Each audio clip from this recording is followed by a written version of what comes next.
Hey everyone, welcome back to Taoist Magick. Lord Josh here. If you haven't yet checked out my video on Zhongguo Lao of the Eight Immortals, please do. It's a very in-depth, detailed look at the mythology of Zhong and how he can benefit the ritual magician. I know you all love entities and spirits, so if you're looking for something unique and unusual, that's the spirit for you. In today's episode, I'd like to dive into a bit of Taoist and Chinese astrology. I know in the past I've explained things like pacing the 7 stars, the Northern Dipper, and the 9 star lords, but I want to go further into astrological traditions, mythology of the 12 animals, Eastern zodiacs, and Star Magick. This video will be aimed at beginners, so I'm going to try my best to keep this one straightforward. You can make astrology as complicated or as simple as you like. So let's jump in. Taoists from ancient times have viewed the human body as a separate universe that exists within another separate universe.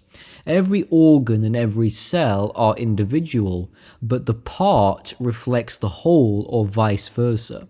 When you think of the macrocosm and the microcosm, the inner universe of the body and mind is influenced by the outer universe.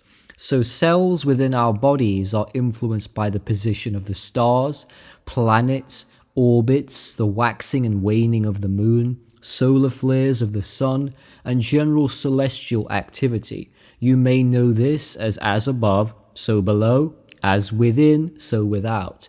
Heavenly cycles do have a direct effect on earthly affairs. War, famine, disease, turmoil, political unrest, you name it. Very often it appears like these events just occur out of nowhere. One day everything is peaceful and then disaster strikes.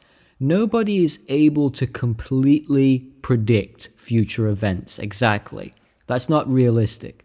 However, one can certainly paint a rather accurate picture of what is likely to occur in the future. Let me just say up front, I am not a fortune teller.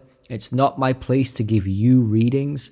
I want you to learn how to conduct readings yourself because it's so much more fulfilling for you to discover your own destiny. A lot of people don't believe in astrology or the power of the stars. It's a very misunderstood practice. There's a story from the historical novel Romance of the Three Kingdoms, where the great Shu Prime Minister Zhuge Liang goes out into his main camp. He looks up at the stars and he notices that his life may end at any moment because he's reading the stars, and based on their brightness they reveal things to him. I've had similar experiences myself where I've had a bad feeling about something, especially my physical health. I go outside to take a look at the night sky and I get confirmation that something awful is going to happen, and it almost always does. 9 times out of 10, when I've had a bad reading, I get a bad experience not long after. And I'm not a superstitious person. I don't like superstition, but the stars hold true power. The Taoists have always known this from the start, perhaps better than any other group along with the Mayans. Chinese astrology makes use of many different metaphysical concepts, such as the principles of the yin and yang, the 5 phases of Wuzing, the 4 pillars of destiny, the 10 celestial stems, and the 12 earthly branches, just to name a few. The Chinese thought that there are 3 kinds of fate that govern our lives: heaven, earth, and man, the Tao Trinity. Heaven's fate, of which we have absolutely no control over; earth's fate, for which we can control to some extent, and we can change it during certain auspicious times; and lastly, human fate, which is based upon our actions and our behaviors as people, which we can or should control completely at all times. When I say heaven, I don't mean the Christian biblical afterlife. The word heaven could be replaced by the universe, the source, the grand consciousness, even God, but Taoists refer to this as heaven. What this really means is the stars and the void. The ultimate purpose of Chinese astrology is to further understand heaven's fate, which is given to us at birth by the Lord of Time, otherwise known as the Grand Duke of Jupiter. Planets in Chinese astrology are connected to the Wu-Xing 5 elements. Mars is related to fire, Mercury is related to water, Jupiter to wood, Venus to metal, and Saturn to earth. Each of the elements correspond to a season as well. If the season was cold and wet, it belonged to winter, and of course fiery, warm, vibrant times related to summer. This is a really simple and easy way to calculate yin and yang, solar and lunar powers. The father above, the mother below. Whenever you dive into astrology or star magic, it's so easy to get caught up in the technical aspects of the practice and not appreciate the beauty of it. Take a look at this picture here. Imagine this isn't a photo. Imagine this is you looking at the night sky. What you are doing here, you are looking at the past, the present, the future.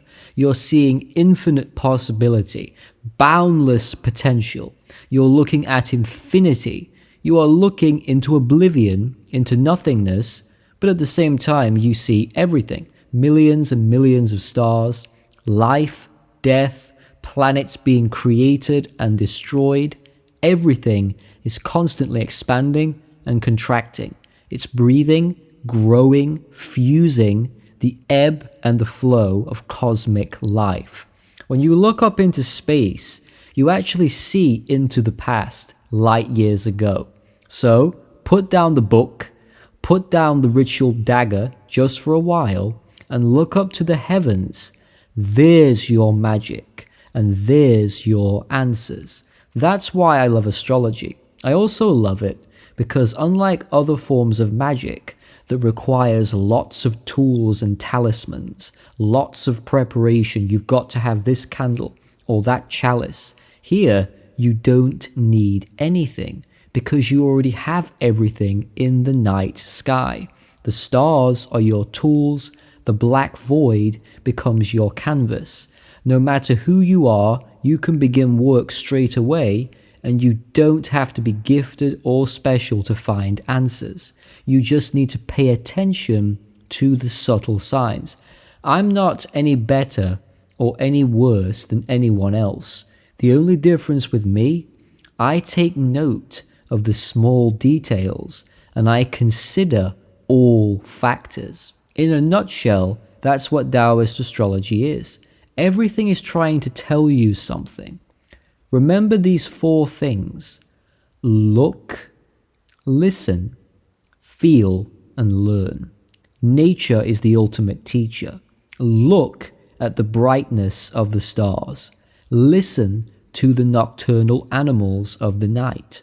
Feel the energies of the stars. In other words, use gut instinct when you take a reading. Don't just rely on books. And lastly, gather all the data together, connect the dots, and begin to understand heaven's fate. The most well-known aspect of Chinese astrology are the famous 12 animals, consisting of, and in the correct order, rat, ox, tiger, rabbit, dragon, snake, horse, sheep, monkey, rooster, dog, and pig. In this tradition, an individual's zodiac sign is not judged by the birthday, but by the year in which the person was born. Now, there are varying stories and legends of how these animals came into being. An ancient folk story called the Great Race introduces the animals. The legend goes that the Jade Emperor decreed that the years on the calendar would be named after each animal in the order that they reach him in this great race. In order for them to get there, they had to cross a river. The cat and the rat were not good at swimming, but they had high intelligence. So they decided to jump on the back of the big ox. The ox was kind and naive by nature, so it agreed to carry them across the river.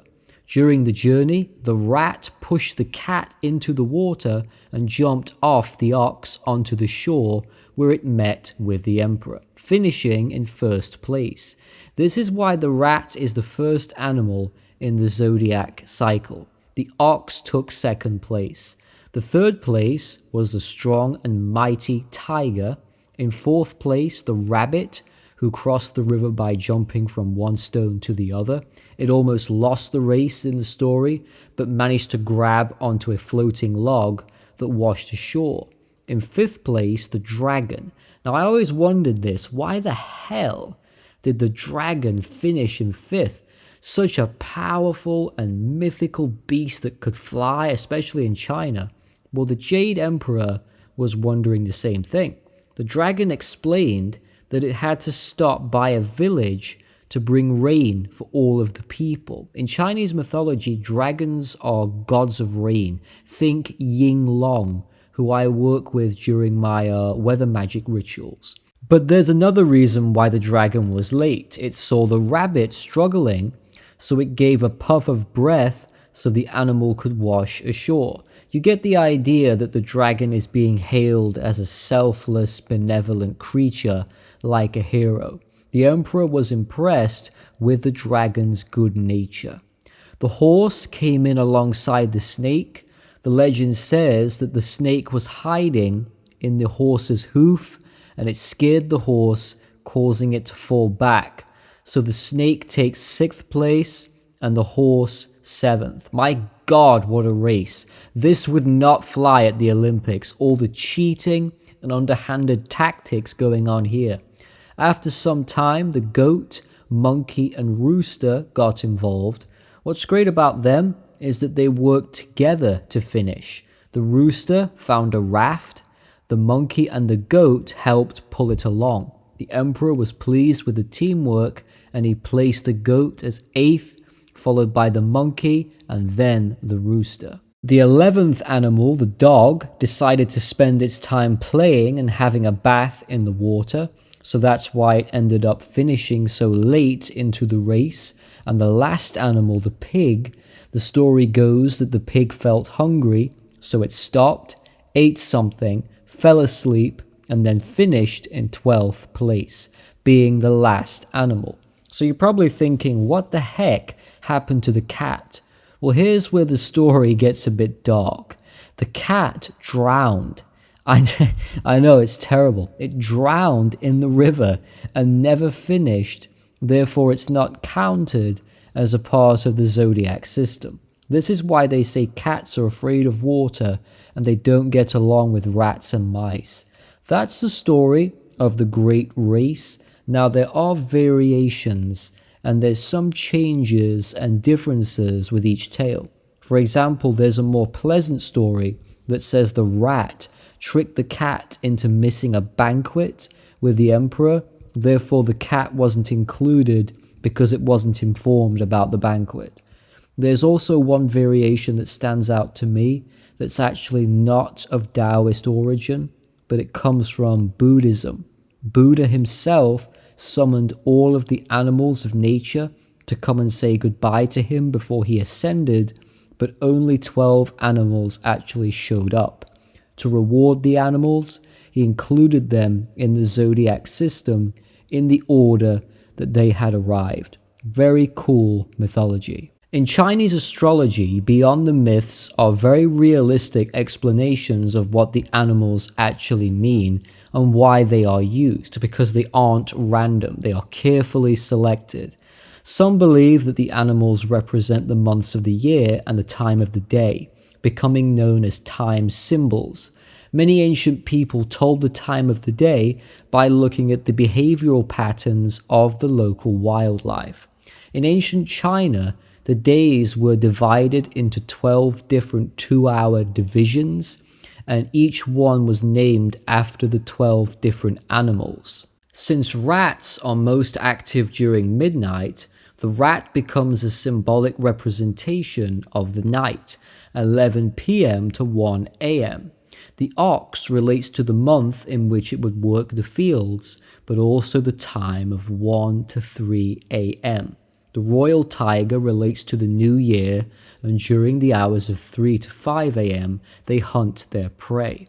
Rabbits are known to be more active during early mornings and have therefore become symbolic of springtime and dawn at around 5 to 7 a.m. The snake and dragon are derived from the Chinese constellations that could be visibly seen during their corresponding months. The dragon, being mythological, is associated with morning mist, because if you live on a mountain at 7 to 9 a.m., you will see weird and bizarre shapes in the fog and mist, and it can take the form of dragons. The snake comes out to sun itself as the morning sun warms the ground at 9 to 11 a.m. Now, I don't live on a mountaintop. I don't live really near any kind of large mountains, although I do live near some hills. I see some really weird shit early in the morning when I look out into the mist and the fog. Either that or I'm totally and utterly crazy, but I see a lot of manifestations in the mist. A lot of shapes, a lot of faces, sometimes even letters and words. It's a strange thing. I've always been quite close to fog and mist. It's something that I work with quite a bit. But to see shapes forming and beings literally appear from thin air, from smoke, it's a surreal experience. So you can see why in agricultural communities, these animals were chosen for different times. It was a way of keeping a record of the day and its length. Telling time with animals just seems so much more exciting to me. The sun in China is a masculine force. It's the ultimate expression of yang. The animal that relates to the sun is the horse. The logic behind this, when the sun is at its strongest, other animals sit or lay down, but horses generally do not. Therefore, they have a natural affinity to the sun, which is also the peak of the day at 11 a.m. to 1 p.m. So what I love about Taoism and Taoist astrology is that it has logic attached to it. It's not some bullshit woo-woo, away with the fairies nonsense that doesn't make any sense whatsoever. You can see that this really, in many ways, isn't magic. This is almost ancient science. It was a way of analyzing nature and patterns, and that's why I like it so much. After this, you have the sheep or the goat, depending on the translation. Sheep are best herded after the dew on the ground has dried and are viewed as being yin. They are 1 to 3 p.m. The monkey represents energy, having the energy to finish daily tasks. It was thought that around 3 to 5 p.m. monkeys would be heard playing. Roosters return to their coops during 5 to 7 p.m., getting ready to relax for the night. The dog is seen as a protector or a guardian type animal. It guards and keeps watch during the time of 7 p.m. to 9 p.m. And lastly, the pig represents sleep and rest at 9 and 11 p.m. A lot of my Western viewers and those who are not familiar with Taoist and Chinese astrology may struggle to know what their zodiac is. There's this really useful site called ChinaHighlights.com, and on there they have a section for the zodiacs. Just put in the month, the year, and the day of your birth into the site, and it will reveal the animal for you. Some sites also require your full name as well. I highly recommend that you find a site that resonates with you and stick to it. I'm not a big fan of secrets, as you all know, and I feel like I have to address a real problem within the astrology world today. What happens if someone gets a hold of your zodiac or star chart information? Can they use that info to hurt you and drain you and take advantage of you, magically speaking? The short answer, in my opinion, is no. This is fear-mongering. If you want to keep your personal chart information personal, that's fine. I don't see a problem with that. I'm quite a private person. If there's one thing that really annoys me that I see in the modern occult world online, that is people bragging and boasting about their signs, talking about being empaths, saying how special they are in public to get attention and get a reaction so they can feel good about themselves. That really pisses me off, and it makes me think less of people when I see that. The main reason why you shouldn't be worried about your chart information being known by someone else, a person does not need all that data to curse you or hex you. Otherwise, hardly anyone would be getting cursed, because if you don't know the person very well, you won't know anything about them beyond the basics, then no curses would work. If somebody finds out what hour you were born on, what day, what year, they could calculate which Wu Xing elements relate to you, but that's not enough for them to attack you. If somebody wants to really mess up your life, there's far easier and more effective ways to go about it. The chance of this happening, I'm not going to say it's impossible, but it's extremely low. And if you feel so strongly about it, don't share your charts online. Simple as that. If somebody finds out about it, don't panic. It doesn't really matter. That's really where I draw the line on magical secrets. I'm an anti-secret person. I like to share as much as I can because secrets don't tend to solve problems, they complicate them. Unless you're in danger or at risk, secrets for the most part are bullshit. A lot of people wonder, why has this year been so awful? With all the calamity that has occurred, 2020 is the year of the metal rat. 2021 will be the year of the metal ox. The last rat year was 2008. So let's go back 12 years ago and see if anything terrible happened. Oh shit, that's when the stock market crashed. So even back then, that was a pretty terrible year. Of course, not every rat year has been negative. In Chinese culture, the rat isn't a bad animal. It's directly related with wealth and abundance due to its high reproduction rates. So in that regard, it is seen as a symbol of good fortune. Astronomy in China has its roots in the Shang dynasty, which is the Chinese Bronze Age. Oracle bones were used by shamans and diviners to keep records of celestial events. Dr. Joseph Needham described Chinese astronomers as the most accurate and persistent observers anywhere in the world before the Islamic astronomers. That's quite a big compliment. My personal favorite Chinese astronomer is Chen Zhou. He existed during the Three Kingdoms era, and he belonged to the Kingdom of Wu as an imperial astronomer. His star catalogue listed a whopping 1,464 stars and 283 constellations. Sadly, most of his work was lost over the years, but some of it survived in the Tang Dynasty records.